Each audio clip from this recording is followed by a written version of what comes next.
Oh, Andres, I will go to the one place that isn't corrupted by capitalism. Space!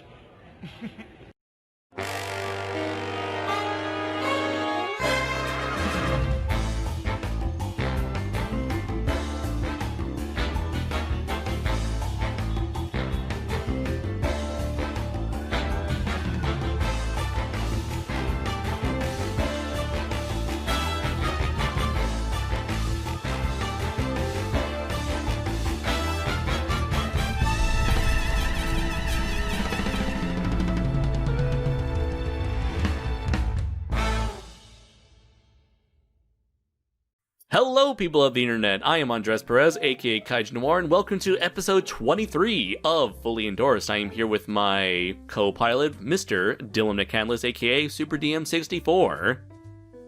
I was going to make a joke, like a reference joke, but then the time came and I got nothing. Very well. We will carry on as planned.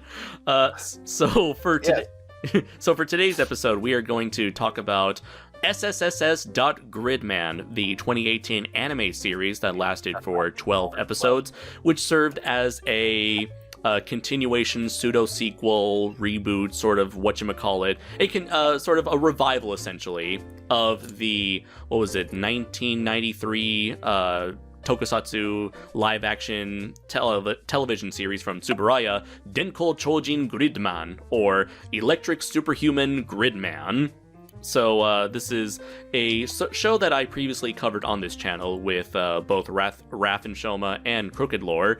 And so for today's episode, I wanted to continue the discussion by sharing this series, introducing Dillion to this series, and to see if whether or not he would dig it as much as I and many other tokusatsu fans have.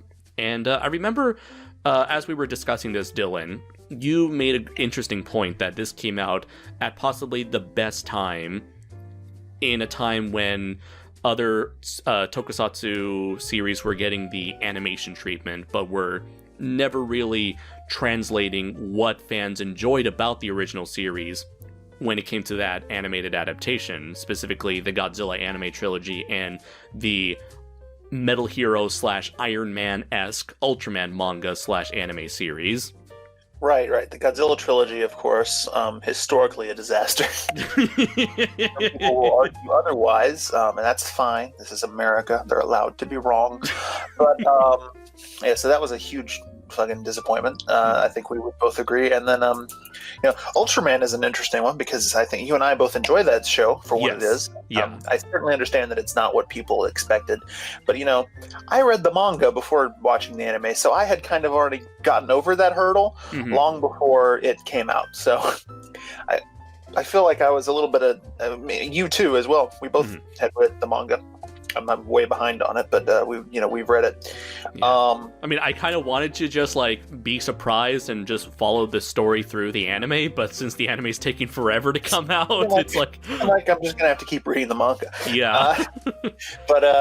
So it's interesting. I feel like we were sort of ahead of the curb in that regard on a lot of people, but some people just aren't gonna like that new direction, and that's fine. Gridman, on the other hand, is I think exactly what they wanted the Ultraman anime to be, as well as what we all kind of hope the Godzilla anime would be. It's just everything we wanted. Yeah, I would say that Gridman does a wonderful job at translating the style of tokusatsu and sort of taking advantage of the nature of animation by being able to do whatever you want with it, yet they still held down to their roots and did a very interesting blend of stuff that you could clearly do in with practical suits and effects, but at the same time having a scale and not being limited by the practicality of suits. So it's like they're limiting themselves, but in the best and most creative ways possible. And what's really interesting about it is that it is very much a love letter to classic tokusatsu, especially to the original Gridman, which I have not seen. So that's an interesting. And neither And neither have I. I've never watched Gridman, and I never grew up with Superhuman Samurai Cyber Squad, since I believe that was on the USA Network, which I never got to watch as a kid, because most of my programming was either on Fox Kids or Kids WB. And right, yeah. If I had known that there was kids programming available on the USA Network, I would have checked it out. But yeah, I was always watching stuff, either on like you said, WB or mostly Cartoon Network, Mm-hmm. So yeah, it completely flew under my radar as well. Mm-hmm. I would say, like, when it came to my first exposure to Gridman, it would probably be like online reviewers who talked about Superhuman Samurai Cyber Squad and how it was kind of like people either labeled it a Power Rangers ripoff, which it was definitely writing off the coattails of, but people also like TJ Omega. He made a really great episode of his review series TJ TV. Giving props to the show in that, unlike Power Rangers, which completely did their own thing with the story, Superhuman Samurai Cyber Squad actually, surprisingly enough, followed the story of the original Gridman show, and as the story that we will mainly cover here today, where it's a main villain who lives in the digital world who is manipulating a human character to make megavirus monsters in order for the heroes to fight. To be fair to Saban, though, Mm-hmm.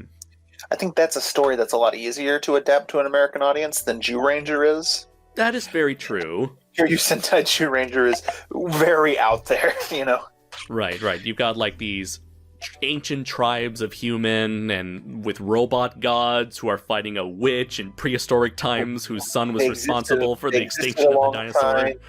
They existed alongside the dinosaurs, and her son was killed by a T-Rex, and then she turned to Satan. Like, it's it's a really strange, like, it's just too much. It's too much for localization back in the day. I think you could pull it off now, but back then I think our brains would have exploded. Although it's funny enough that you say that, because Saban would eventually create Mask Rider, and it's like way different from what was it, from Kamen Rider Black RX, where Kamen Rider Black RX, it was just a dude who was mutated by aliens to become a villain for them, only to become Kamen Rider Black and then later Black RX. Whereas when here, he's just like an alien prince from another world who's comes to Earth and tries to live among the humans. Yeah, I feel like Saban had to do their own thing with Jew Ranger, and then after that they just kept on doing their own thing. That sounds reasonable enough, yeah. So I did find out about Gridman through YouTubers' reviews of Superhuman Samurai Cyber Squad, and I instantly fell in love with the concept of Gridman. That is, what if we take Ultraman and combine it with Tron? And so What you have here is essentially what Gridman is. He is essentially, for all those comic book nerds out there and anime nerds out there, he's essentially a Green Lantern from the digital world. Right, I mean, yeah, we've all seen this concept done before. This is Tron. This is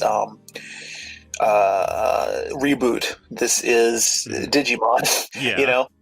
This is that one, I can never remember the name of it. Mega Man NT Warrior. Mega Man NT Warrior, thank you. Yeah, or the original video games was called Mega Man.exe or Mega Man Battle Network in America. Whatever, yeah, the Internet Mega Man, whatever. Yes. Oh, God. The internet Mega Man who ran around fighting viruses in that show. Yes. Yes. Yeah, so we've seen this concept before, but to see it applied to kaiju is very interesting. Yeah, especially when it's like from looking at the few clips that I have seen of the original Gridman, it's very interesting that they try to give it the look and feel of an Ultraman series, but they're not fighting amongst human-made buildings. They're fighting against building-shaped vaguely internet-y, cyberverse-style things that are in the vague shapes of buildings, but they're meant to represent, like, programs and firewalls and all sorts of like technological internet-y things that if you were to damage any of it, you'd be damaging technology in real life. So you destroy one building and you end up, I don't know, causing the phones to break down. Which is very similar to what they're doing now with Digimon 2020. That is true, yeah. Where any damage that the villains do is immediately reflected upon the real world.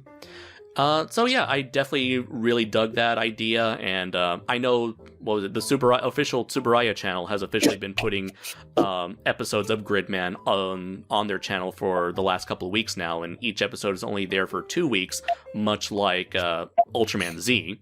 So I can only hope that means that later down the line, maybe we may potentially get a DVD or Blu-ray release of the entire series of Superhuman Samurai... No, not Superhuman, of Gridman. As for Superhuman Samurai Cyber Squad, I believe that is available on DVD right now through some small distribution company called like Cookie Jar, I think, where they just release a bunch of like obscure television kid shows. So like a less popular Shout Factory. Kind of, yeah. They essentially release the stuff that no one's clamoring for, potentially. Not even Shout Factory.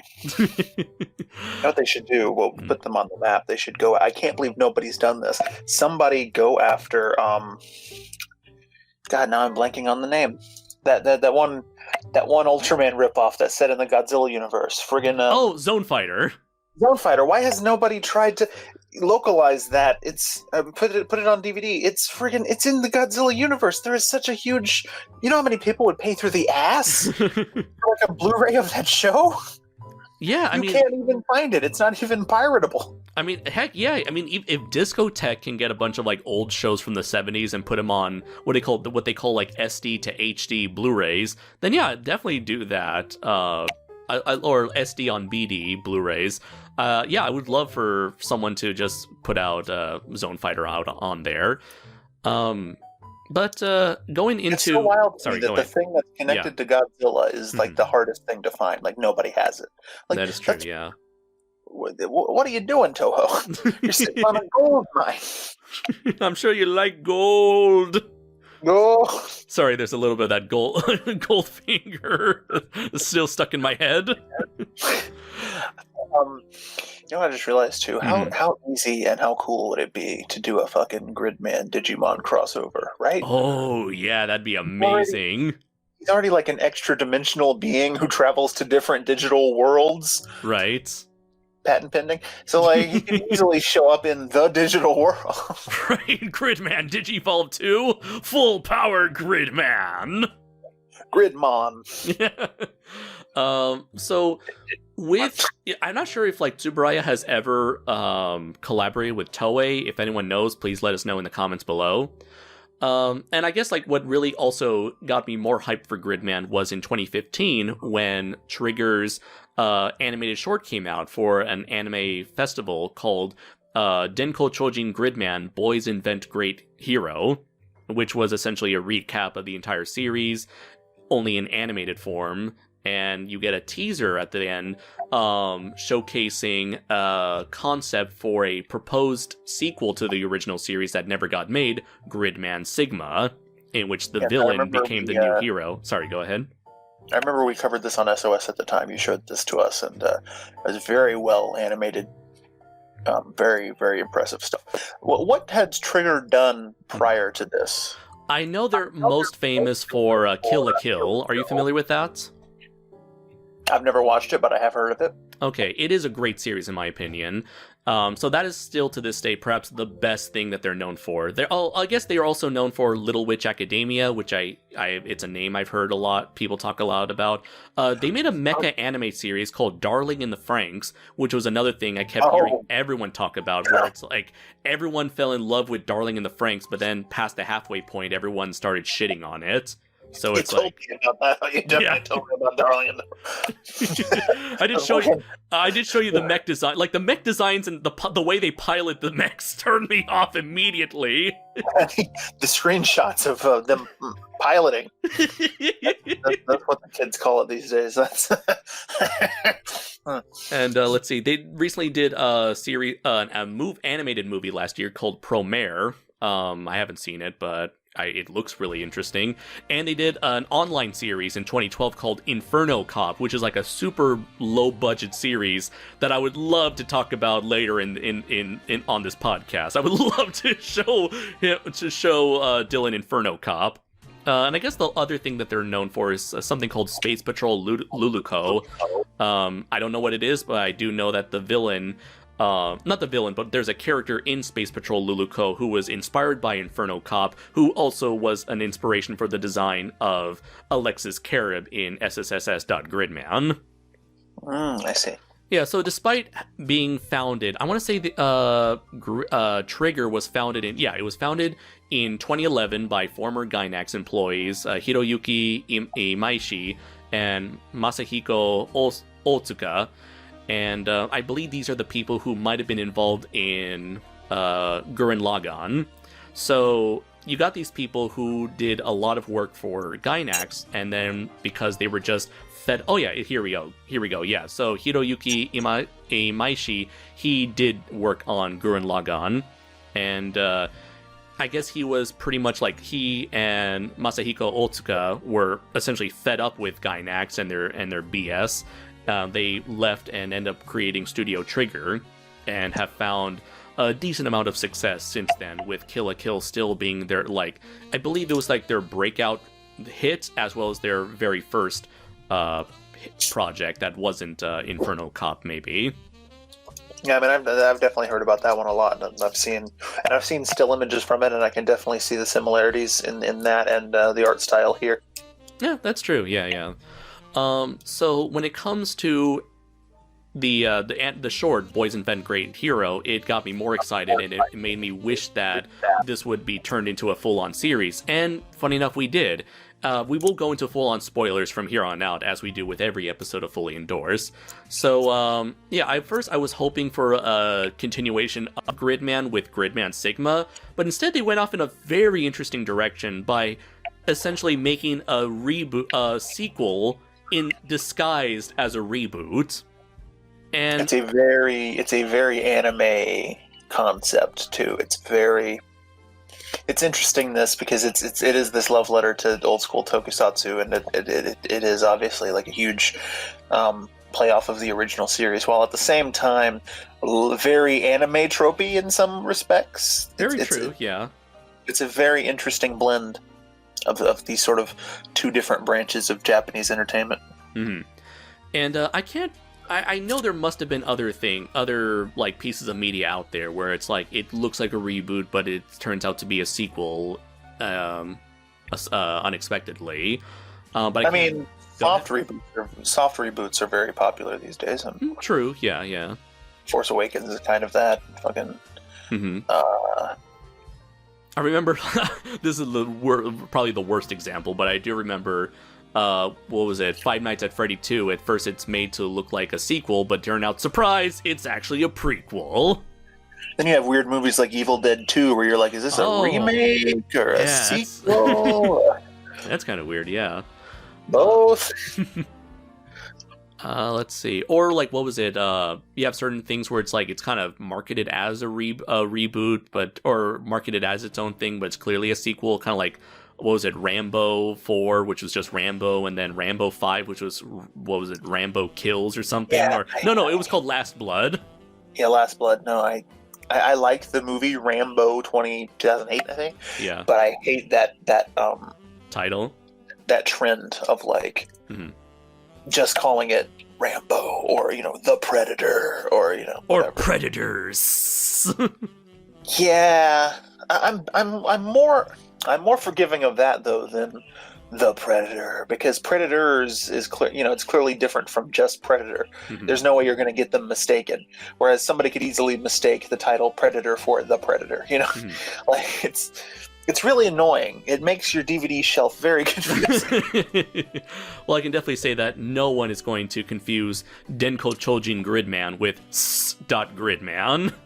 No, they're not even in the same medium. And I definitely gotta say, like, I love the fact that they called it S.Gridman, because not only does it fit with the idea that, you know, this is all in the digital world, everything's like a program, like .png, .jpeg, or whatever, but also I feel like it's a very touching homage to the American version Superhuman Samurai Cyber Squad. Where right. It's a little misleading, because I thought maybe in addition to a sequel to Gridman, it might also be a sequel to S, but apparently not. I don't think that anyone from Japan has ever heard of S. I don't think most people from America have heard of S. I think perhaps most of your audience has not heard of S. Probably not, unless they're probably like a follower of like the Cinema Snob and those type of horror movies. Yes. So for this series, I feel like this was around that time. This was only 2 years ago, but this was definitely around that time when Tsuburaya was definitely taking more creative decisions to allow their characters to be more exposed to a Western audience. They at that point, I believe they were putting out the Ultraman manga. They were having it translated and distributed in America. They were in development of the Redman comic at the time. They were doing, I guess they were eventually going to do the anime series, which was also given a dual language release on Netflix. And Gridman, I believe, was released, I want to say either on YouTube or on Crunchyroll, week after week. But I'm not quite sure yet. But I do know that this was a series that was, I want to say it was Crunchyroll that it was released on there before eventually getting a DVD Blu-ray release. And also, even within the show itself, you can definitely tell that they were trying to have as many winks and nods to the Ultraman franchise as well as Tokusatsu as a whole. Are you kidding me? They freaking name drop it at least twice an episode. There's that one character who just looks like Joe Kiddo, who just constantly is going like, if this was the Ultra series, well, this reminds me of something that happened in the Ultra series. Or like, and then you always have that character who just kicks him in the shin saying, shut up, weeb! Shut up about the dang Ultra series already. Yeah. It's not a fantasy. It's real life, Morty. It's not comic Morty. It's real life. It's not comic book. Is this the real life? Is this just fantasy? Caught in a landslide, no escape from reality. Well, those words ring pretty true when it comes to the ultimate twist in this series, which, not that big of a surprise, especially if you go in as a Gridman fan, but it's still a really neat reveal. I'm not sure if it was a halfway through the series or a third through the series where it's revealed that the whole setting is a virtual world.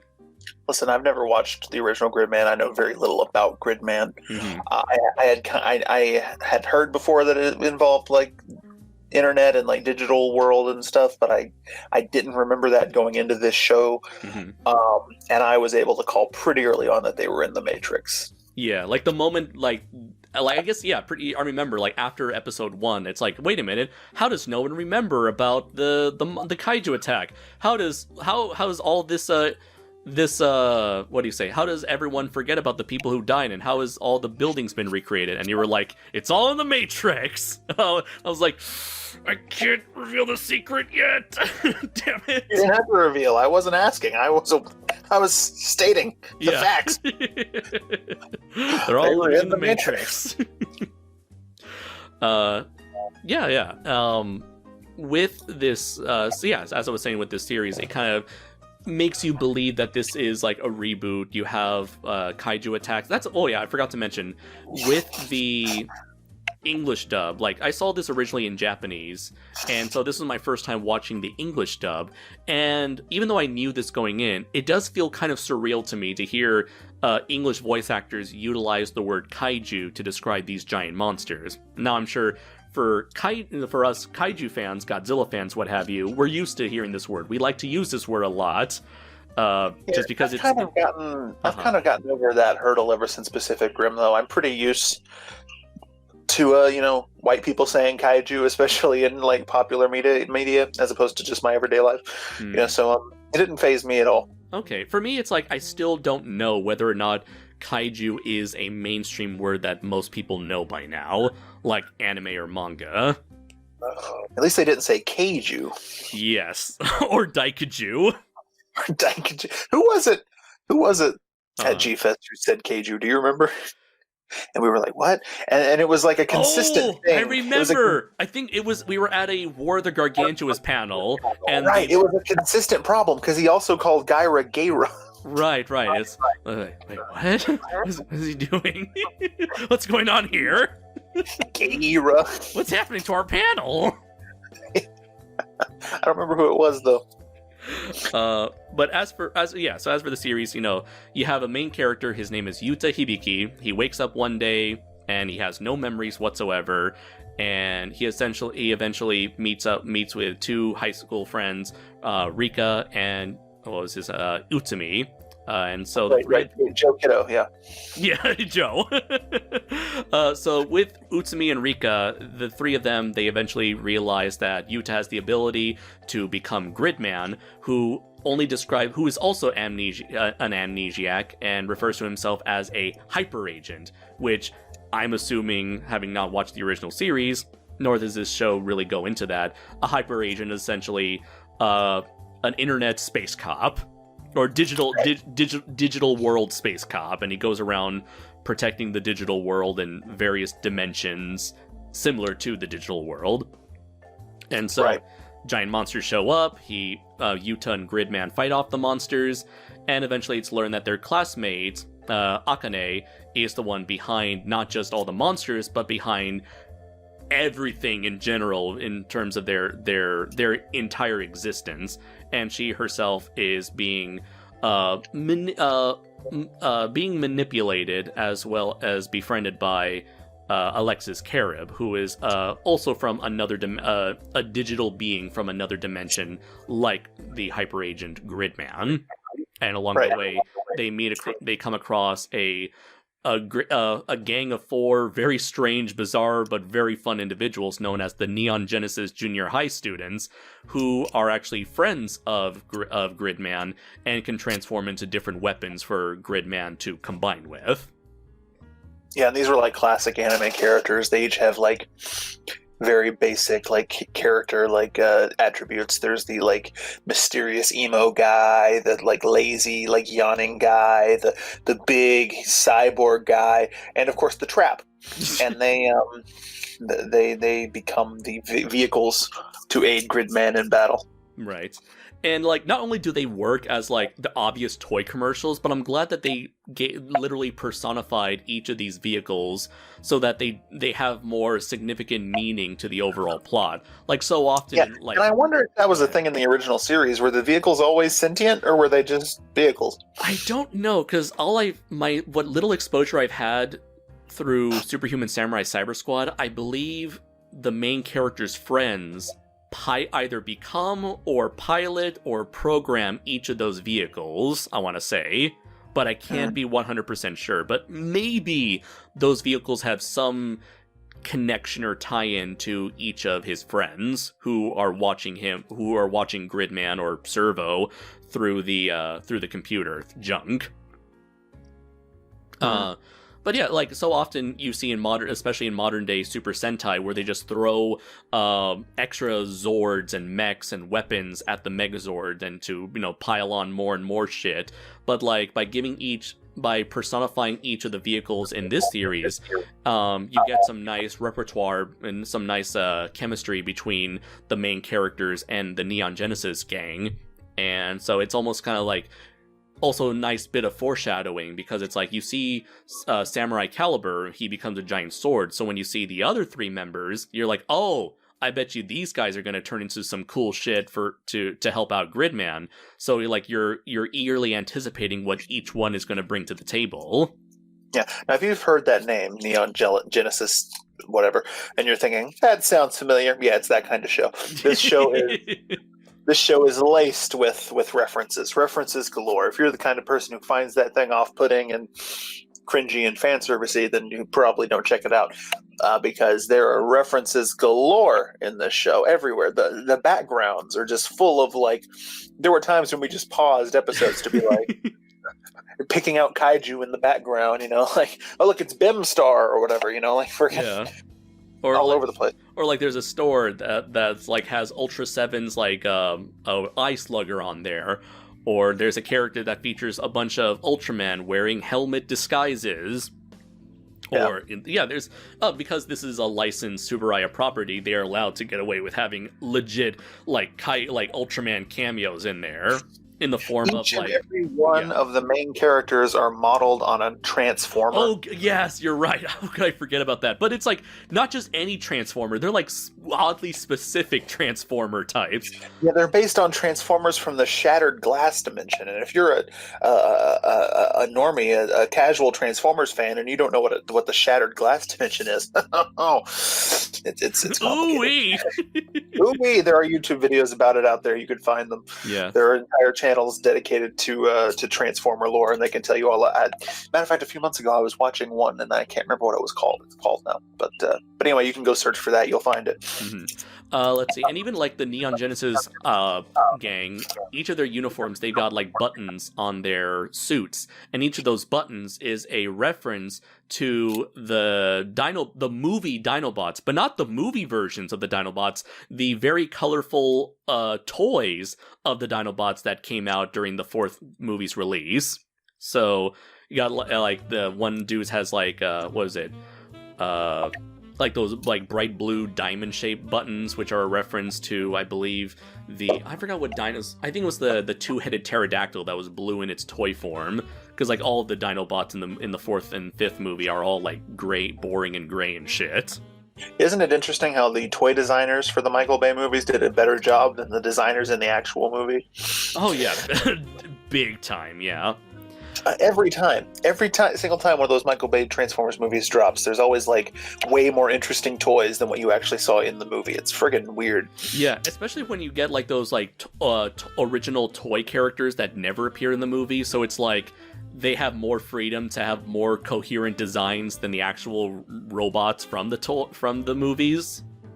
Right, and they actually transform better too because they're actual physical objects that have to, like, some poor toy designer has to figure out how to translate them. Yeah. Whereas in the movie, they just sort of like, they just turn inside out. Just like a Rubik's Cube solving itself. Right. And on top of having like all Transformer references and Ultraman references, there's also a lot of mecha references in the animation. In a few key instances, they would recreate like shot-for-shot sequences from Super Robot shows from like the 80s and 90s, specifically those involving a certain mech designer and animator, Masami Obari. This is as much a huge homage to his mecha anime work as it is to tokusatsu work in general. Yeah. And, during that we're saying is Studio Trigger are big nerds, and yes, they are. But they're my favorite kind of nerds. And respect, honestly, like. Mm-hmm.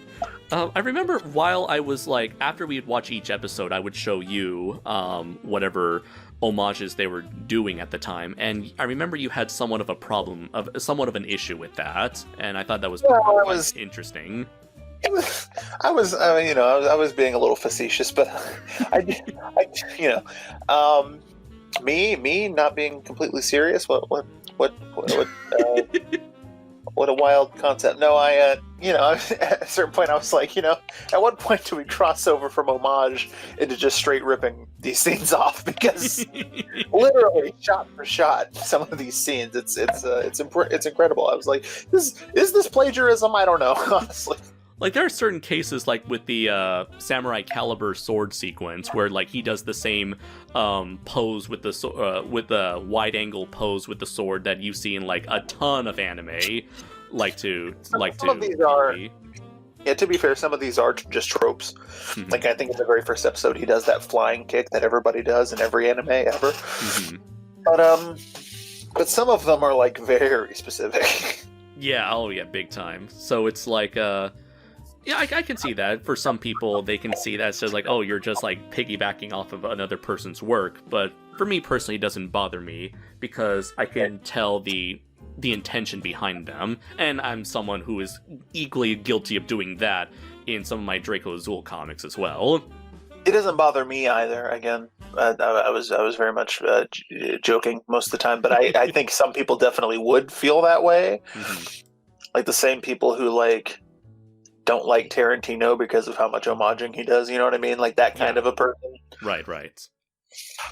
And I do know there was like somewhat of a pseudo controversy while Gridman was being released, where people claimed that this show was straight up plagiarizing Masami Obari's work. With Obari, I believe please feel free to correct me if I'm wrong, folks, in the comments below. But like I believe what Obari said, he was jokingly acknowledging the fact that, oh, these guys are copying my work, and he said, oh wow, these guys sure are doing it a lot, ha ha ha. And people, like, I guess, mistranslate that as, oh, he's accusing them of plagiarism and he's offended at it. And right, humor doesn't always translate. Right. Especially when you take a translation at face value. But right. As far as I know, there is no big controversy beyond that. It was just people misinterpreting this as plagiarism, and some of them ran with it, with other people saying no, it isn't. Yeah. I don't think it's a problem at all. I'm just pointing out that they do it a lot. Yeah. Let's see. Going into the characters themselves, what I really enjoyed with this series is that each episode, it feels like there's two distinct styles at play here. During the first half of an episode, everything's very quiet, very mellow, almost like slice of life style, with a major focus on the characters' reacting to the strange ongoings of their world.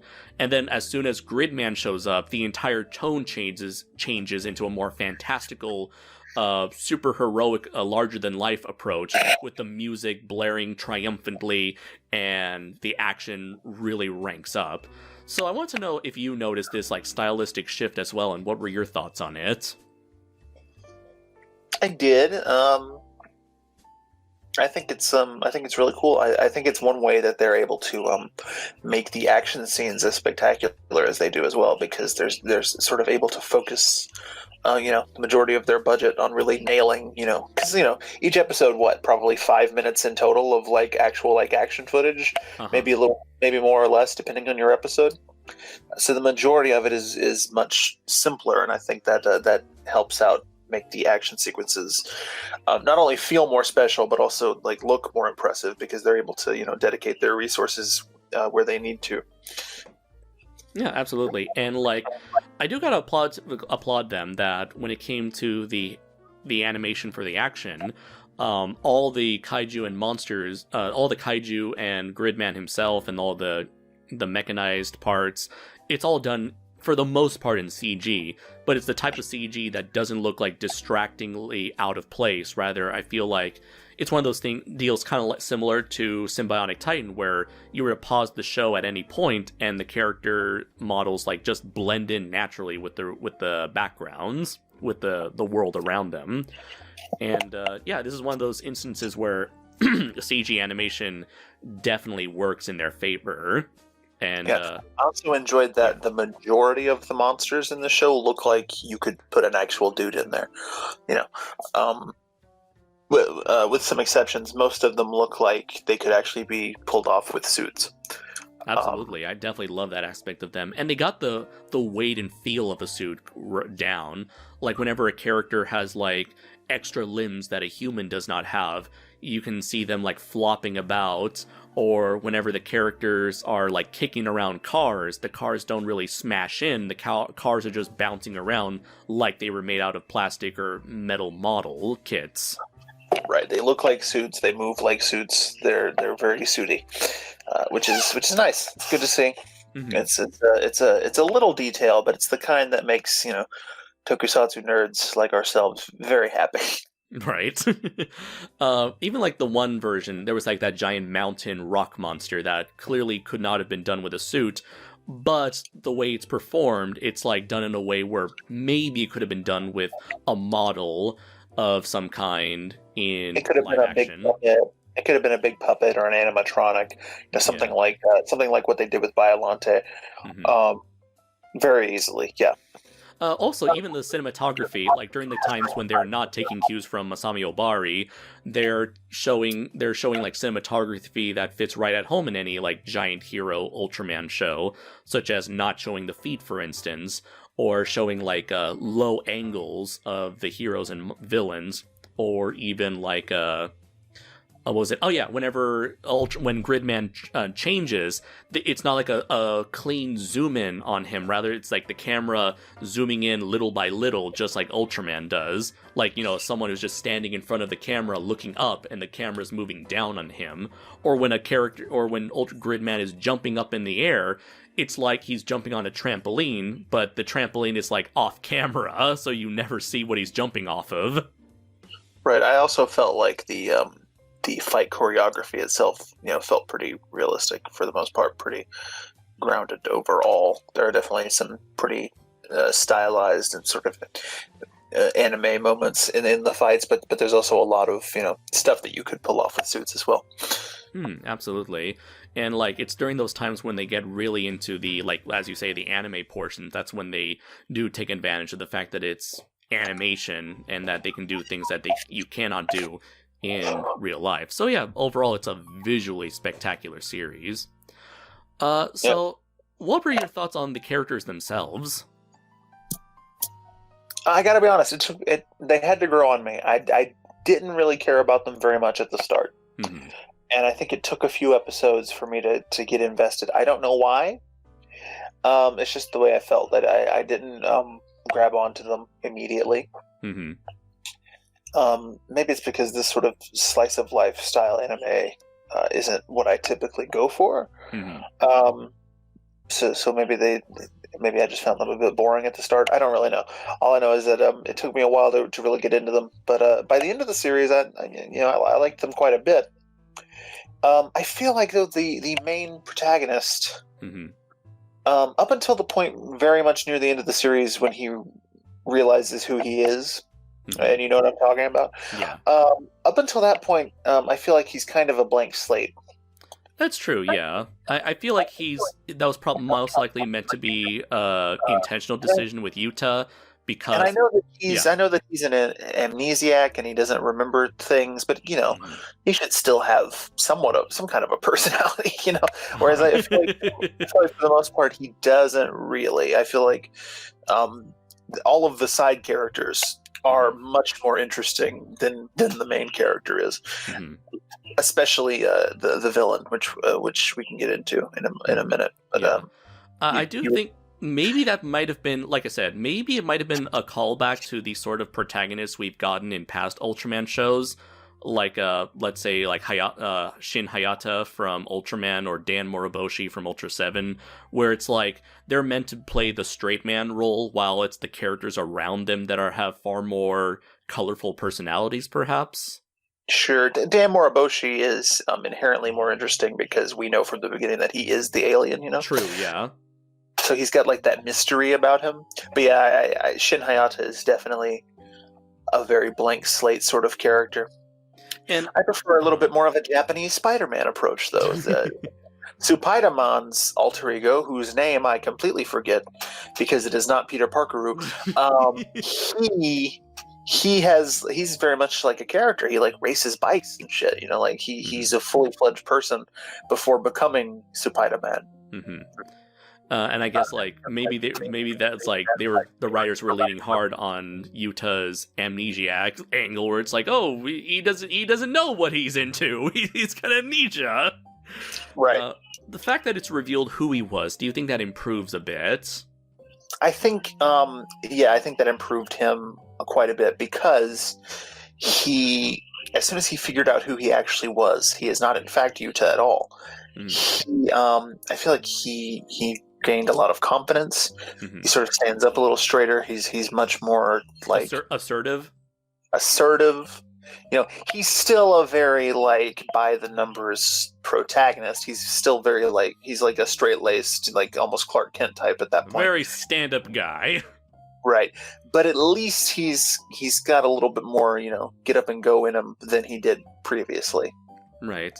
And He felt a little too Shinji-esque. I will say that his interactions, like he clearly does have a crush on Rika, and for me personally, like I don't really initially go for slice of life stuff, but for me I do find aspects of slice of life stories appealing to me. And so the interactions between him and Utsume and him with Rika are very charming, I would say, and very indicative of like childhood innocence, of like, you know, the young boy who wants to spend more time with the girl he likes, but he's way too shy to even confront her or talk to her about it.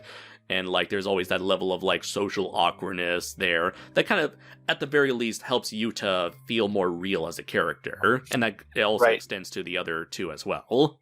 He's definitely into her. And the villain is into him. Oh, but yes. Joe is into the villain. Right. And if only the villain were into Joe, they would get along much better because they share so many interests. That is very true, yeah. And the girl, you know, probably also likes the villain. Oh God, yeah. That was one thing that like funny enough, yeah, there were some people, I'm not sure how many people, there are people that kind of interpreted Rika and Akane's relationship as something more romantic than platonic. I gotta say, I don't think they're completely bullshitting on this one. You know, I'm usually the first guy to be like, "Come on, you guys are stretching." You know, I'm not a shipper by any means, but in this case, I kind of see where they were coming from. You know, because Rika, is that her name? She never showed. I don't know. From what I remember, I don't think she showed much interest in any of the dudes in the show. Most of her meaningful character interaction is the stuff with her and I keep saying the villain because Akane. Akane.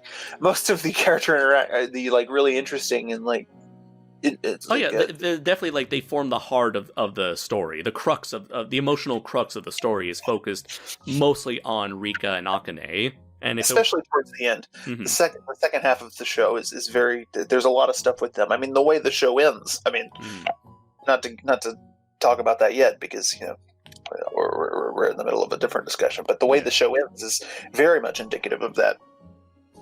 Yeah, that is true. And yeah, I can see how people may see that. But for me, I don't know, maybe it's because maybe it's when it comes to romantic cues, I'm always kind of like oblivious to them. But like for me, I never got that vibe from them. I just see them as more like sisterly people. I mean, it's kind of funny because like they establish that they have a friendship, but they never establish how close of a friendship that they have until by the second half, where upon learning that Akane is behind it all, Rika's heavily against it. She refuses to believe that that Akane is the one behind all these monsters and the death of all their disappearances of all their students, of their classmates. But yeah, Rika's meant to be like the more emotionally compassionate one, where she even, when it's revealed that Akane is indeed the villain, she is the most resistant to fighting against her because she knows her. And like it's also like a very creepy, very possessive feeling that Akane has where she's like, oh yeah, of course you won't fight me because I made you this way. And that leads to some like very like, once we get into Akane's character, like very like manipulative aspects of her character. But as for Rika herself, to be fair, now that I think back on it, I'm not entirely sure if I got that vibe from the show or if Rule 34 convinced me of it after. Oh god, Rule 34! There is so much Rule 34 for this show. So much, like a lot. I have a tendency to check Rule 34 just to see what exists. out of sick, morbid curiosity. Yeah, it's very scientific. It's like I remember when we were watching Summer Wars. After watching Summer Wars, honestly, my first reaction was, I wonder what kind of fan art exists out there of this show. And your reaction was, I wonder if there's any porn of this show. Yeah, you know. Or this movie, I mean. But yeah, there's a lot for Gridman, especially for a show that has not been around so long. When did the show come out? It's only been a year or two, right? Yeah, 2018, yeah. So much Rule 34. And most of it's on Rika, which, like, I didn't expect her to be, like, the quote-unquote breakout character for fans to attach themselves to. It's mostly her and Akane and a little bit of Yuta. And of course, it had to be the one of him cross-dressing. Yeah, not all of it is, but there's a lot of that. But for me, once at least nobody. Yeah. It's interesting because it's one example where nobody drew like Gridman in sexual situations. I never saw a single Rule 34 where it was like Gridman with a giant red robot cock, which is kind of grid cock. Grid cock, which is kind of surprising considering some of the Rule 34 that I've seen for like Ultraman and Godzilla. Oh, you know. God. Well, I'll thank God for that. Although, who knows? Maybe this podcast will inspire people to do so. It's like, oh yeah? Well, wait until you see this. True. If you have Gridman fan art that you'd like to send No! God damn it! You fool! Do you know what you have done? to quote Sir Raven, you've messed with the natural order! Fusion of the highest order! If you want to send fan art to Kaiju Noir at YouTube.com. Fuck you! You can send it to me, but let's be honest, I'm not going to check it. Put it up on Rule 34. He'll most likely check it out. I'm more likely to see it there. So see, going back on track. But yeah, I never saw Akane and Rika's as a romantic thing, more of like a. I got the vibe that they had a more of a sisterly bond, as some people, or as according on Rika's end, she believes that she's known Akane throughout her whole entire life, and so she sees her as someone that she has a very personal connection with, and refuses to fight, but rather tries to appeal to her emotionally, which Akane refuses to until the very end, when everyone tries to reach out to her. And they're like, hey, bitch, you gotta cut this shit out. This is not cool. Let's see. With Utsume, I thought was a very fun character. He's Yuta's best friend. He's the huge Ultraman fan. I get the feeling that he's essentially like every single tokusatsu fan out there, like just rolled into one character. Yeah, I liked him a lot because I identified with him a lot, but then at the same time, he also at times reminded me of a part of the fandom that I do not identify with. He represents the best and worst of us. Right. So I have a very love-hate relationship with this character.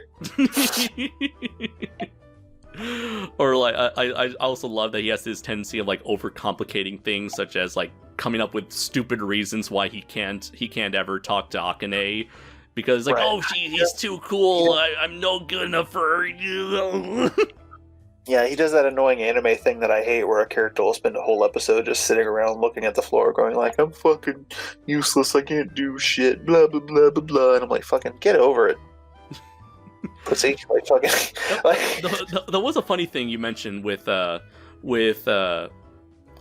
Rika and Utsume, where like they don't really contribute much physically. They're mostly there for moral support. Yeah, they don't do much of anything. I don't know.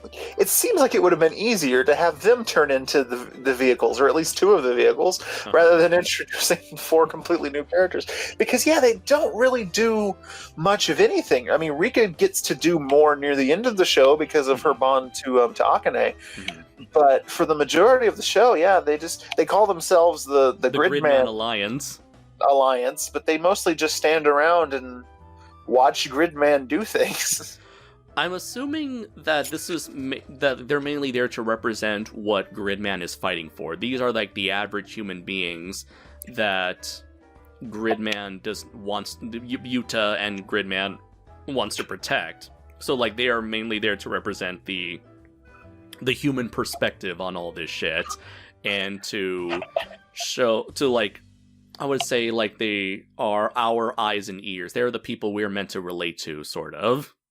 I wish that his knowledge of the Ultra series played into the plot in some way. I wish that like they turned to him and said like, "Hey, if this was the Ultra series, what would happen next?" And then he tells them, and then that information actually becomes helpful in the plot. That would be a much better way to use this. Like in Scream, when Jamie Kennedy, I think that's the actor's name, he knows all of the horror tropes, and it plays into the plot. Like if they did something like that with him, there is a moment in one episode where she turns to him and goes like, "If this was the Ultra series, what would happen right now?" But nothing ever came of that. That is true. Yeah, that is definitely a missed opportunity there. I feel like if they had done something like that with him, then he would feel a lot less useless, and maybe he would even to himself in that last episode where he's like, "I'm fucking useless." Maybe if his knowledge had actually come into play, because again, at least she gets the stuff with Akane at the end. He gets pretty much nothing. Yeah, I suppose at this point they're just mainly that he's just there to remind Yuta what he's fighting for. And then as for Rika herself, I remember Professor Kaiju, who is a friend of mine, someone I've interacted with through the Monstrosities After Dark live streams. He's done a great 2-part review for this show, and he mentioned that Rika was his least favorite character because she's like the most boring one. For me personally, I don't see her as boring. Rather, I kind of see her as sort of like the almost like a big sister type of figure. Sort of like almost as well as like the peacekeeper of the trio, and I think she is perhaps the least well defined of the three, and I think maybe that's why, which is interesting considering that one of them has fucking amnesia. But like as a character, she definitely does just come off as like a basic chick, as opposed to like having like any like standout character trait. So I guess I understand where he's coming from. I don't know that I agree, but I can certainly see that. I can see that. I can definitely see when you put it that way. I can definitely see where people are coming from there. But for me, you're definitely right. Where some of these characters could use a little more fleshing out, or they could contribute a little bit more to the plot. But the way it's presented with the final product, I still enjoy these characters in the end. And that like Rika's mom. Is it Rika's mom or is she? I think it's just Rika's mom. Yeah, Megatron. Right. She could contribute more too. She's just sort of a background, sort of comedy relief character, and that's fine. But like I thought I enjoyed her. I could have used some more of her. I don't know what she would have done, but like something. Possibly, yeah. At least make food like Ty's mom, something. It's very possible that, like, had they been given more episodes, maybe they would have been able to do more with these characters. But in the meantime, given that this is just 12 episodes, and I guess 12 episodes is now, like, the new norm, unless you're someone special like Demon Slayer or My Hero Academia, in which you're able to get 24 to 26 episodes a season. Right. Or a legacy show like the Digimon reboot, which has 60-something, is going to have 60-something episodes, or a Dragon Ball Super, which had, 130? I think 131. Something like that, yeah. Right, but yeah, this is just the way the anime is done these days, unfortunately. But yeah, they've adopted a model that's very similar to like British television. It's like short, simple seasons, self-contained stories. Maybe you get another season, but who knows how long you're going to wait for it? Yeah, and even with the follow-up, it's just going to be an all-new cast of characters for SSSS.Dynazenon. And we don't do filler anymore, so we're just going to have to wait for enough. Thank God for that. Well, thank God, but also it's kind of a double-edged sword. On the one hand, you don't get any filler, but on the other hand, you have to wait longer for more episodes because they just have to wait for the manga to come out. Well, welcome to American television, then. Right. It's which would be fine if the manga came out at like a steady pace, but there's always like delays, and like certain manga artists will just take long ass breaks, and so you never know if your favorite show is going to come back or not. Yeah, or in the case of like One Punch Man or Attack on Titan, they take way too long for a second season to come out, and either people stop caring or you can't get the crew who worked on the first season back. You also never get the feeling of like good filler, because there was always like those like certain filler episodes that you go, that's actually like a really good episode, and it was like an unexpected jump. I think like in the case of My Hero Academia, they do have like 1 or 2 filler episodes per season where it's just like one single episode showcasing what like other characters are doing at that exact time. Right. Interesting. I should get into that show. Everybody talks about that fucking show. Maybe I should talk about it next time for the first season for Fully Endorsed. Sure, why not? I know one of my cousins is like big into it, and I hear a lot about it. I hear a lot about it from her, but I know basically nothing. Well, I'll help you get on the right path then. But let's see. We talked about all three characters, and before going and talking about Akane, let's talk, I guess, a little bit about the Neon Genesis crew. I found them to be probably the most fun characters in the whole show, perhaps. Yeah, and I talked about Rika's mother before. She has, some of her best stuff is like banter with them. Mm-hmm. Right, because they're just like hanging out at their pseudo secondhand shop / cafe, and a lot of the times they're just there taking up space and not even like buying anything. Or maybe they'll order some toast or some tea or coffee, but for the most part they're just there, and she's like, okay, I guess this is a thing now. They are very entertaining. They're big personalities. Very offbeat. The sleepy guy is a little boring, just because he's the sleepy guy. So what is there to say? Right, Samurai the first guy you see him, Samurai Caliber. He's not the sleepy guy. Oh no! The lazy guy, you mean? He's the emo guy. I'm talking about the guy with the blue diamonds. Vit. Yeah, the laid back dude. He does nothing, and that's his entire character. Which he's like, I relate. I don't want to do anything. Can't someone else go fight? Right, and like on the one hand, I relate, but on the other hand, it doesn't make for quality television. Uh-huh. Yeah, but the rest of them are pretty, intimidating, or not intimidating, pretty strong presences and personalities. The big guy, just visually alone, is very interesting. Yeah, I do like like Max. He's sort of like the pseudo leader of the Neon Genesis crew, and he's also like, I see him as like acting like a very strong like big brother type of role to Yuta as well, especially when it comes to like just not only like protecting him against Anti, but also like trying to give him somewhat helpful advice when it comes to his interactions with Rika. Right. And the Trap is probably the biggest personality of the four. Certainly the loudest. Yeah, I would say watch what you say when it comes to that term, because I don't know if that's still considered offensive or not by some individuals. I don't care. It's funny. It did throw me for a loop when I learned that Boar was actually a boy. I feel like the English voice actor does a better job conveying that he's a boy, better than the Japanese voice actress. But either way, he's still like a very short. He's essentially the typical short, feisty character with the biggest attitude. Maybe to compensate for the lack of physical presence. I just find it funny that this has become such a trope in anime. It's so weird. Oh, trust me, man. You wouldn't even know. Such a thing. I hear about it all the time. So many traps in anime. Like, there's this one anime that features this, like, swordsman who's got, like, a very feminine design with pink, even has pink hair, and, like, you'd have no idea it's a female unless, like, the character takes off his clothes and then you see, oh, it's a dude the whole time. Right, it's wild, man. Yeah, it happened a little bit when we were younger, but it was usually by accident. Like, I don't think they intended Frieza to be. Do you remember the character from Naruto? I forgot what the character's name was, but he was also a dude who looks like a girl. He was what was it called? It was like the very first story arc for Naruto. Oh, you're talking about Haku. Haku, yes, that's his name. Yeah, he was a little ambiguous, but they were very upfront about the fact that it was a he. Mm-hmm. The thing about this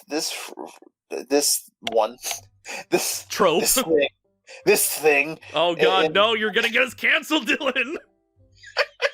In Gridman, is that they don't address it either way. Uh-huh.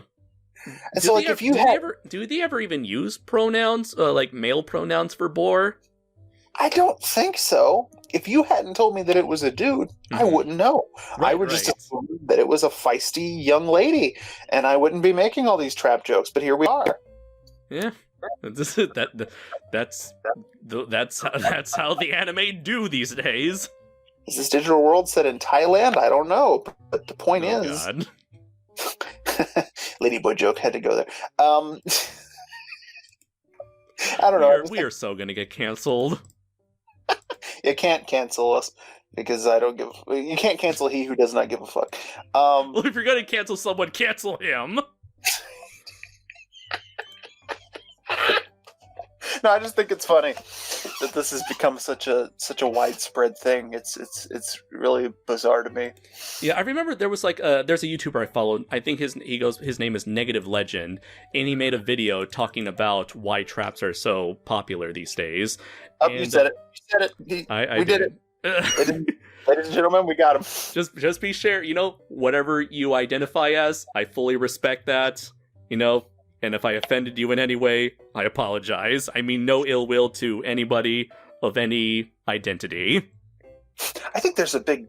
I would draw a distinction, though, between like a transgender person and what I'm referring to as a trap here. Because what I'm talking about specifically is this anime trend where, there's just characters that just look like chicks, and then you find out later they're not, and it's never addressed in the material. So it's just a weird thing, Yeah, I am in no way referring to actual transgenders, right?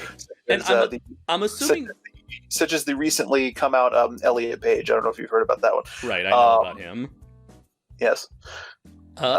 So yeah, it's like when it comes to that the term trap, I'm assuming that's like mainly aimed. That's not aimed. I know there are assholes out there that use it on real people, but I believe the original intent of that term was to refer to anime characters that are designed to look like female, intentionally designed to look like female characters, but are actually male. Right. Yeah. Exactly. And that's exactly what I'm talking about specifically. Right, and just I guess throwing that out there. Insert your Admiral Akbar memes. Oh Jesus! No, gee, it's a trap. And I just shared with you an image of a very popular character that follows this trope heavily, and I wouldn't have known about this character if it weren't for Crooked Lore. So, damn you, Crooked Lore! Yeah, what is this person from?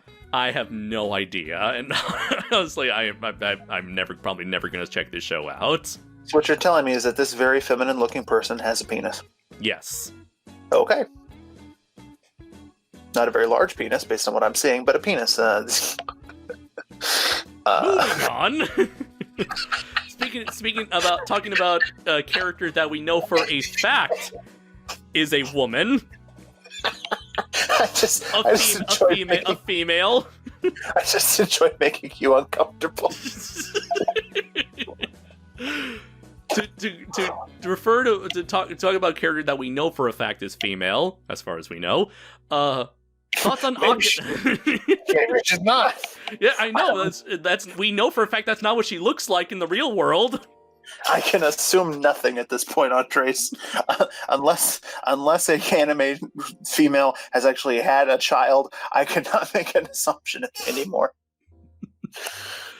That being said, what are your thoughts on Akane? She is the most interesting character in the show. Bar none. I agree with that. And funny enough, Professor Kaiju also made that exact same statement as well. Bar none, hands down, most interesting character in the show. At first, you think she's just like a typical anime, just like sadistic bitch. Like like there was I remember I didn't watch all of Death Note, but I saw some of Death Note, and I remember there was like this crazy chick who like was in love with the main character, something like that. Misa? It's been a while since I watched Death Note, but I think it's Misa.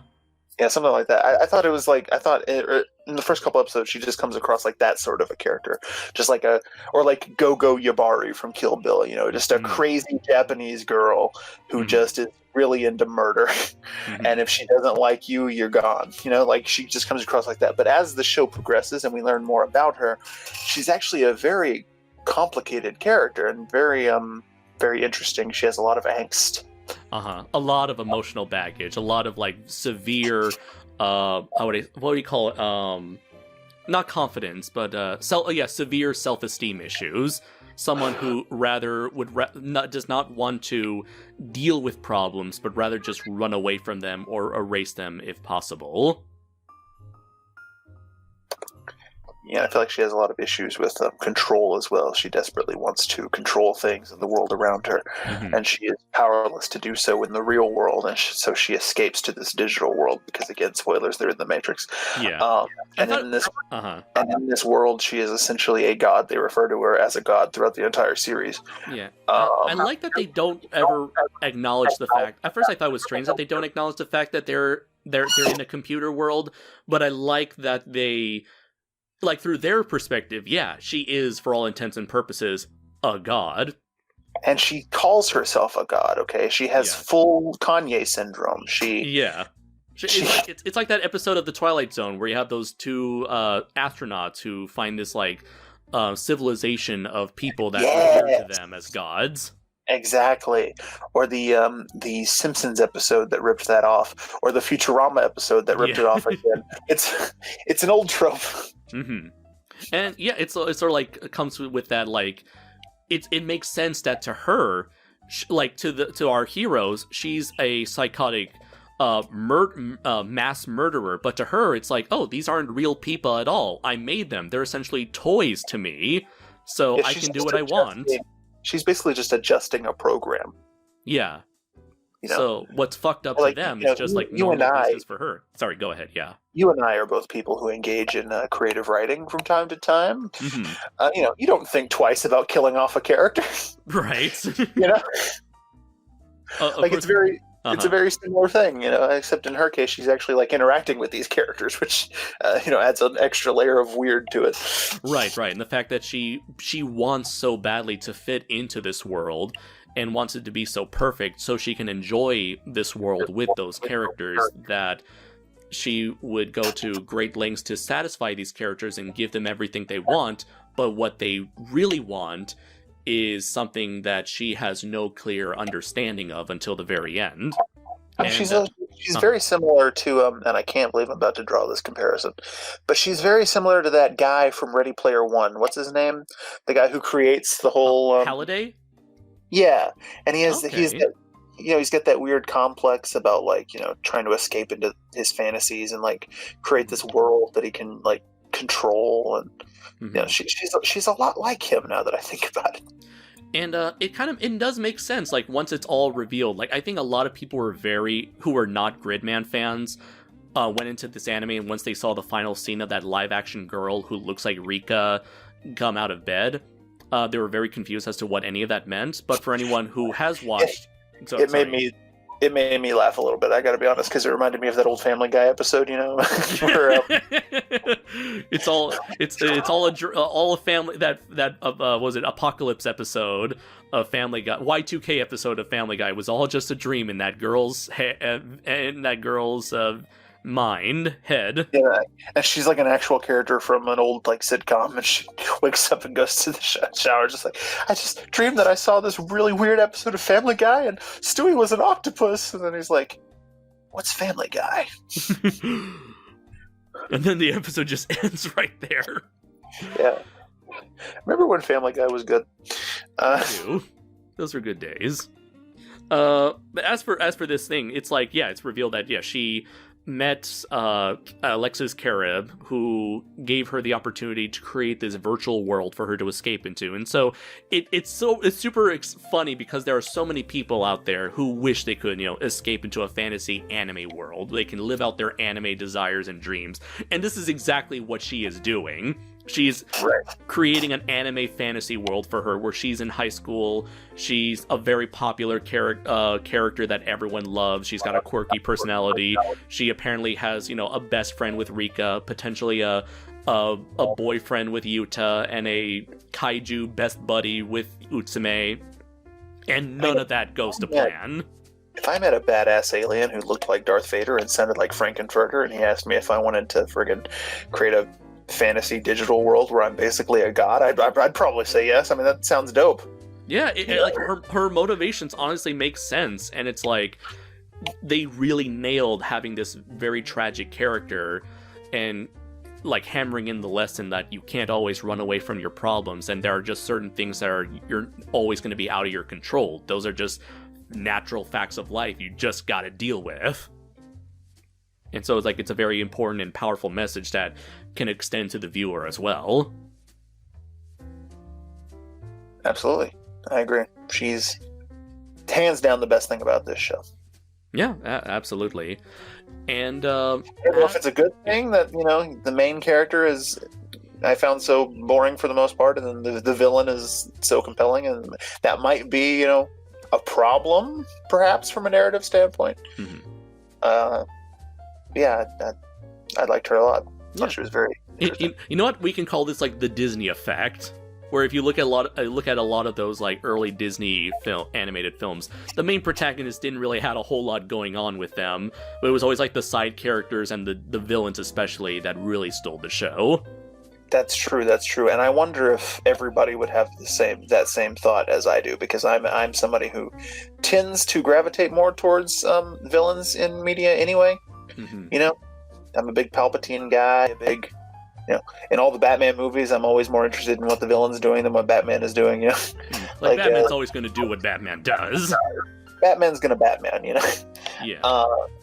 So yeah, maybe that's just me, but that's my thoughts. So. Mm-hmm. And as for like the final antagonist, like the real puppeteer, the man behind the curtain, Alexis Kerib, who is meant to be like an homage to, I forgot what the original villain's name was, like Khan Digifier or Digifier Khan, but I like Kilo Khan much better from from Superhuman Samurai Cyber Squad. But this is all very confusing to me as a Mortal Kombat fan, because it sounds a lot like Kotal Khan, who was a character who came in after Shao Kahn died. Oh God. Well, thankfully. Then you got Genghis Khan, who, of course, is in real life. And then you have Genghis Kong from the Scooby-Doo and the Reluctant Werewolf. Well, thankfully, this character, he does not have Khan in his name. Rather, it's Alexis Kerib. And I remember we went on a whole diatribe as to the origins of Alexis, because you thought it was a girl's name, and I had to inform you that it was actually originally a boy's name, and it's only in America that we turned Alexis into a girl's name. Yeah, it's weird that, because you informed me that name came from ancient Greece. It's so weird that people were using it wrong for all that time, and then, and then America finally came along and said, "Listen, fuckers, like let's straighten this shit out," Yeah, it's Alexis or Alexia for girls and Alex for boys. You fucking weirdo. It's like the name Ashley. I grew up only knowing female Ashleys, and so when I found out Ashley was also a dude's name, it really threw me for a fucking loop, I can tell you that. Right. I'm assuming, we know Ashley is like Ash from Evil Dead, and I assume like Ash from Pokemon might be named Ashley, who knows? Yeah, and I can kind of see it now, because it sounds like a very sort of rich guy name, like a rich white guy. You're standing around in your smoking jacket with your pipe, and you're like, "Oh, it's Ashley. Yes, come. My name is Ashley Worthington the Third, or whatever." Fucking like I can see it, but it was just weird to me. Well, as for this character, he definitely is quite smoking, literally and figuratively, potentially. He was very fun. The other weird thing is that Alexis, even if regardless of it being a boy's name or a girl's name, it's also a very oddly normal name. Normal name for a weird space alien. It's like in the second season of Mandalorian, there was a character who we found out her name was like Morgan something, and I go, what? You just don't expect that. You expect the names to be fucking. There's some who call me Tim? Yeah, exactly. Maybe that might be the case. Maybe he does put on a very. Who knows if Alexis even is his actual name? Maybe it's just Kerib, but he puts on a normal name that makes him more friendly, more approachable to Akane, since they both have a very casual relationship with one another. I think we all know that his real name is Dr. Frank Infurter from Transylvania. Yes.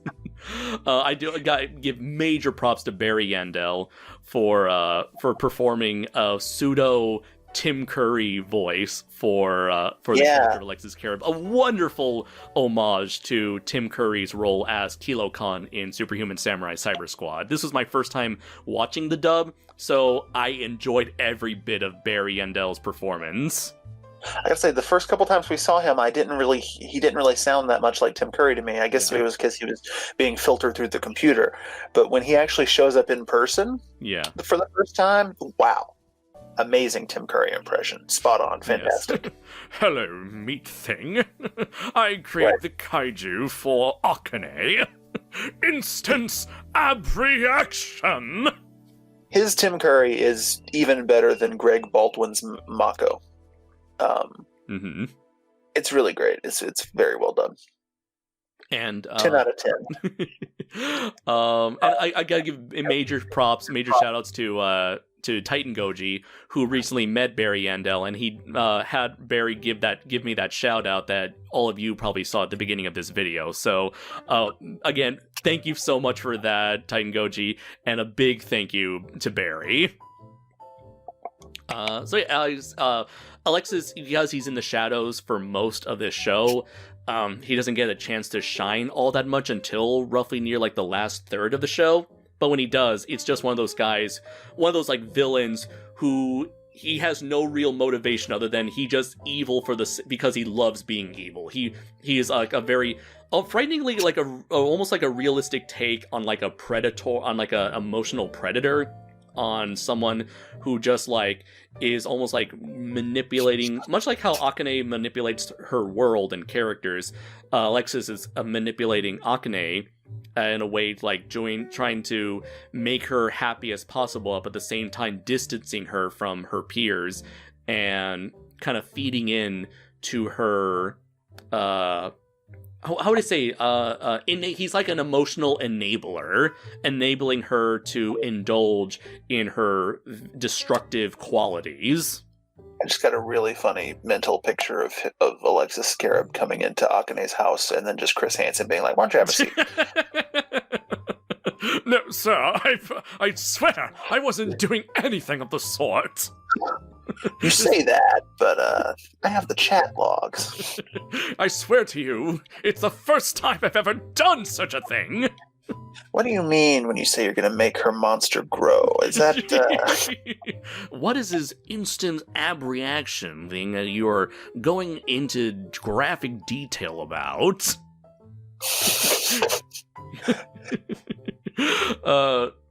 But yeah, he's one of those characters who's very fun, he gets really over the top by the end, and his final battle with Gridman, with classic Gridman, was a true sight to behold there. Yes, although I think we skipped something very important. What? We haven't talked about Auntie. Oh yeah, shit. Yeah, we forgot about Auntie. Yeah, the little angry boy. Or the mysterious Kaiju Girl. But there's more to talk about with Auntie. Yeah. So, Auntie is a Kaiju originally who is created by Akane to destroy Gridman. However, he is unique amongst the Kaiju in that he is able to take a human form, which is something we had not seen in any other Kaiju up to this point. Gridman has serious problems with the idea of killing him because he has sort of a human mind, a consciousness, he's sentient, ability to speak, and so Gridman spares his life, and Auntie becomes a recurring villain. Right. So series, he's your typical anime bad guy who is like his one goal in life is to kill the protagonist. You know, that whole chess set. He eventually goes from being a kaiju to becoming a seijin. And if you're a nerd, you know what that means. But for the non-nerds in the room, basically, instead of turning into a kaiju, he unlocks a new form where he basically becomes a second Gridman, who they refer to as Grid Knight. Think, was that one recent Ultraman series where you had the main Ultraman, and then you had that other Ultraman, the black one with like a V on his head. You know what I'm talking about? Oh, Victory. Yeah. Anyway, what was I saying? Right. Point is, he's a very interesting character. He has the classic anime sort of, the Vegeta / Piccolo sort of arc. I will be the one to defeat the main protagonist. Right, except with only 12 episodes to flesh it out, but I think they do a pretty good job of it.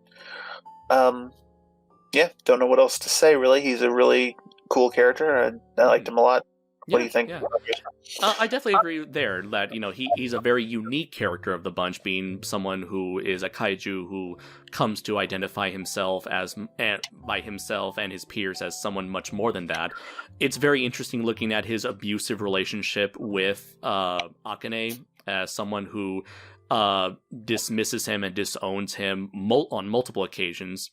He goes out of his way to treat her with kindness, as he respects her for being his creator, but she never returns kindness. What you're saying is he's a simp. He's a total simp. For Akane. She's shown absolutely no interest. She hates his guts, actually. Right. A lot like Lindsay Ellis and that one guy, but but he just keeps coming back. Yep, that is true. That that's pretty much a textbook example of an abusive relationship there, and like almost like a dog. It's like she's like letting old Yeller go. It's like let go out. You're not a kaiju anymore. Do whatever you want. I don't care.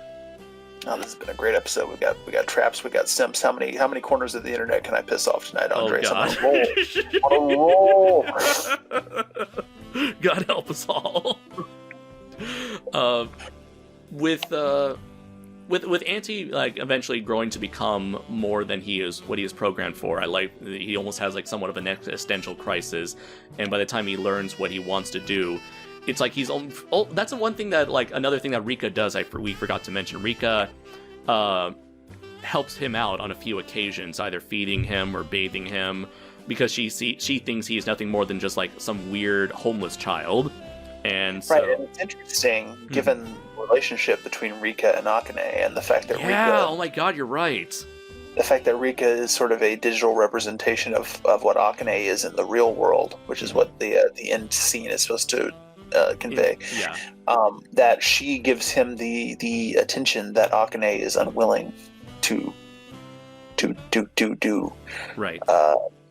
And that's did he die at the end of the show, by the way? He wasn't there at the end when Gridman and the Neon Genesis gang flew away. Right. At least so I think it was Rika or Utsume that asked Gridman what became of Anti, and they sent one of the Neon Genesis team. They said that he's not coming along with them because he's still got things he's got to do back home. Oh, did he go off with the Kaiju Girl? Yes, with the Kaiju Girl and her dad. That's right. Okay. Yeah. And that also led to this wonderfully adorable fan art that I shared with you, where it's like all three of them enjoying sipping tea together. Right. The Kaiju Girl is an interesting thing in this show because it's something that they do not explain at all. Right. It's like the one thing in this show that, like, if you don't know the original series, you're not gonna get it. You're fucked. You are fucked.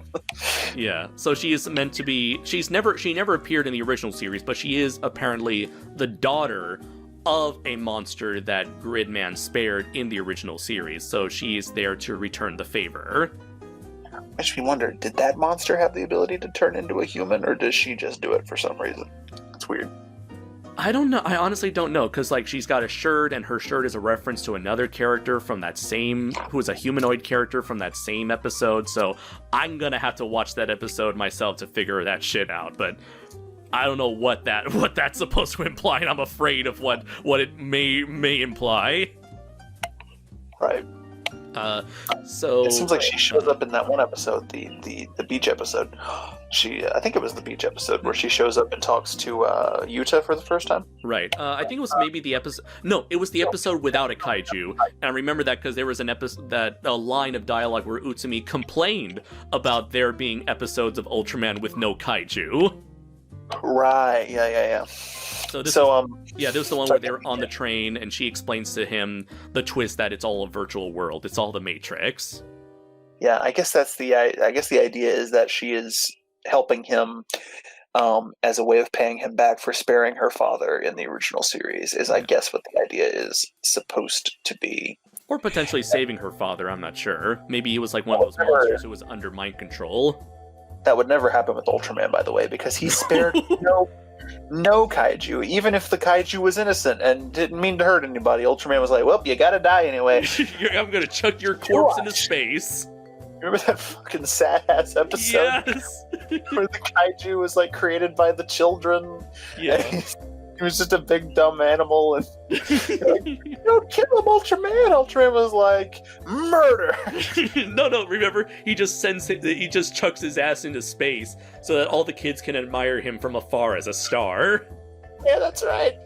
You're like that. He's dead. He's dead. Body is floating up there. And what was one thing I wanted to mention? What were we talking about before? Yeah, the Kaiju Girl. Yeah, she was a very interesting. She definitely served as like the main key to tie in the original Gridman with Gridman. Yes. Very strange, very bizarre. She has a very kind of weird way of speaking, where she talks with like a strange lisp, and but overall she was quirky enough to get the audience intrigued as to where she came from. And it's also like a very nice sort of, it's like she's like the perfect character to end up like help fill in the blanks with this anime's lore.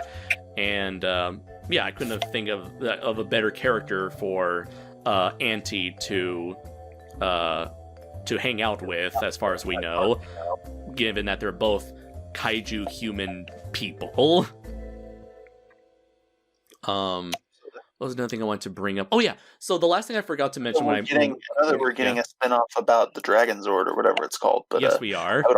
I would almost rather have a spin-off about them and their continuing adventures. I think Auntie is such an interesting character. I think a Grid Knight series where he's just running around with the Kaiju Girl and her dad, getting into scrapes, would be really interesting. Yeah, I would love to see that sort of like camaraderie between the three of them. And it's very appropriate that Auntie would become a secondary Gridman, because the rejected sequel to the original Gridman would have been Gridman Sigma, where essentially the villain of that show, like essentially a male Akane, would have become another Gridman, which was sort of teased in the original Trigger short from 2015. So to have a villain reform and become a secondary Gridman in the form of Auntie's Grid Knight, I thought was an excellent callback. And I may be wrong about this, but I think Grid Knight's design was based off of concept art for either Gridman or Gridman Sigma. Well, I don't know, but I know that in the short film, from 2015, the boys make the giant robot, or whatever it's called. At the end, when they showed Gridman Sigma, is that what he's called? Yeah. He reminded me of Grid Knight, so it wouldn't surprise me. He does have like the horns on the side of his head, or like his wings. Yeah, it's a similar design, so it would not surprise me at all to find out that was the case. Right. So, and the last thing I forgot to mention about when it came to Akane is that, yeah, you earlier you mentioned that Rika's physical appearance is based off of how Akane looks in the real world. So, I believe the reason why Akane is so emotionally attached to Rika is because Rika is sort of like perhaps the version of herself that she wishes to be. Or like, if I'm gonna have a best friend, I want to have someone who is everything I wish I could be, someone I could look up to. The best parts, like someone I can astride, like the best parts of myself that I wish I could be, or something like that. Right. And I thought that was like a very, very interesting twist that I thought was like very clever. So yeah, anything else to mention about this show? Because I feel like we've talked about almost everything here. Yeah, I mean, I don't remember any like specific, like anything like episode specific that we could talk about. I will say perhaps my favorite episode was like the dream episode, where Akane creates a dream kaiju to create these sort of pocket dimensions so that she tries to manipulate each character into thinking that she is their only friend, but eventually each character realizes something's wrong and they reject her reality, ultimately severing ties with her. And this was like her last chance at not making her last chance of like manipulating her friends. And after that point, she becomes so depressed that like she ends up in a very emotional spiral, to where that's when Alexis Kerib steps in. Yeah, that was probably my favorite one, the dream episode. Yeah, that's a really good episode. I don't know if it's my favorite, but I can't think of any others off the top of my head. So yeah, that's definitely a great episode. And despite each episode being a beach episode, it does have a really cool kaiju in it. Yes, it does, definitely. Let's see. What would you say is your favorite kaiju? Shout out. Yeah? Shout out to that one kaiju, the one that came out of the other kaiju, the one that reminded me of the Zeton alien. Yeah. That kaiju was fucking nuts, because like he was he's like dancing around and like doing acrobatics and shit and like cutting stuff with his head. Mm-hmm. He's fucking wild, that kaiju. And then like his initial form is like so hilariously like the most obvious, like this is a man in a suit. Right. Is that the episode where Auntie becomes Grid Knight? I think so, yeah. That might be it. Gridman can't beat him that kaiju on his own because he can't fucking hit it, for one thing. It's too fast. Right. Another one of my favorite episodes was the one where Akane plans to create like a mecha version of the first monster kaiju, and so she wants to wipe out the entire school. So they have to prepare for that this is the first appearance of full powered Gridman, where Gridman combines with each member of the Neon Genesis crew to essentially become a giant Megazord. And I love the concept here where it's like they can't all show up in full size. So what they do is they shrink themselves to a smaller level so that the bandwidth essentially can handle all 5 characters. All 5 characters. So I love how it's like a wonderful homage to the fact that when Megazords combine with other Megazords, the suit is still technically the same size for the person to fit into. Despite the fact that it should be a bigger robot. Right. I mean, the individual Zords themselves are not as big though. So, but even still, the scaling is off. Or like if you remember, like in the few times in Power Rangers where you see the red Tyrannosaurus side by side with the Dragon Zord, they're roughly the same height. But then when the Tyrannosaurus combines with the other Zords to form Megazord, he's still the same height as the Dragon Zord. I mean, look at Voltron, right? Like they're all lions, but like the ones that turn into the arms and legs, it seems like they get compressed quite a bit. Right. Or another example, the Tiger Zord. The Tiger Zord turns into like battle mode and is like the same height as, say, the Red Dragon's humanoid form or the Thunder Megazord. But then, like, when they swap Zords and, like, the Tiger Zord becomes the Mega Tiger Zord, he's still the same height compared to the Red Dragon's humanoid Zord. So yeah, there's a lot of that in Tokusatsu, of, like, mass shifting. So to see that done and explained away in the way they did in Gridman, I thought was really clever.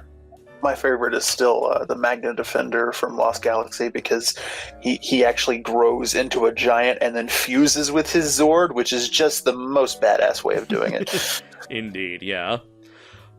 So yeah, I think that's about it in terms of everything we have to say about the show. So yeah, overall, what are your thoughts on SSSS.Gridman? I like it. I don't think I love it as much as some people do. You know, the way people talk about this series, especially when it first came out, you would think that this was like the second coming of Godzilla. Right. The greatest anime ever made. The second coming of Minya. Second coming of Minya. Second coming of Evangelion, depending on what your opinions are on that. But I don't think I would go that far. I do have some issues with it, but I think it's a really good series. I enjoyed it quite a bit. I enjoyed the action. I enjoyed the sort of love letter to tokusatsu, and yeah, I had a great time with it. I'm very glad. And would you say that you're excited or interested at the least for the upcoming pseudo sequel series SSSS.Dynazenon on coming next year in April? Yeah, definitely interested. Yeah, All curious if they take a side character from the original show and make the whole thing about them. Yeah. It's essentially like giving like the Green Ranger and the Dragon Zord their own series, except right. I don't think the Dyna Dragon was ever a character. But then again, I still need to watch the original Gridman, so I gotta do that. So yeah, I like you. Or like giving Vegeta his own anime, which yes, please. Yeah. Damn it, let Vegeta have a win for once. Damn it. So yeah, I had a blast rewatching this show with you, and I pretty much fell in love with this show all over again. Watching it, knowing all the twists and turns, and appreciating the smaller details I missed out the first time around. And yeah, I personally love the show. I highly recommend it to anyone who is a fan of mecha anime and kaiju, tokusatsu, kaiju, Ultraman entertainment. And yeah, I think you're gonna have a blast either way. So what will we be talking about next time for episode 24, Dylan? Well, those of you with a memory will remember that last episode we talked about the 1964 James Bond film Goldfinger. Well, we're not quite done with James Bond yet, but we're not going to be talking about another Bond movie next time. Instead, we're going to be talking about a documentary on Hulu about George Lazenby called Becoming Bond. I saw this a couple years ago when it first came out, and it's a fascinating story. So, yeah, not much more to say about that. So that's what we'll be covering. Sweet. Can't wait to learn more about the Bond franchise through you, Dylan. So, until next time, I have been Andres Perez, aka Kaiju Noir. And I've been Super DM64, just pissing off the internet one group at a time. And until next time, everybody, take care. Access Flash!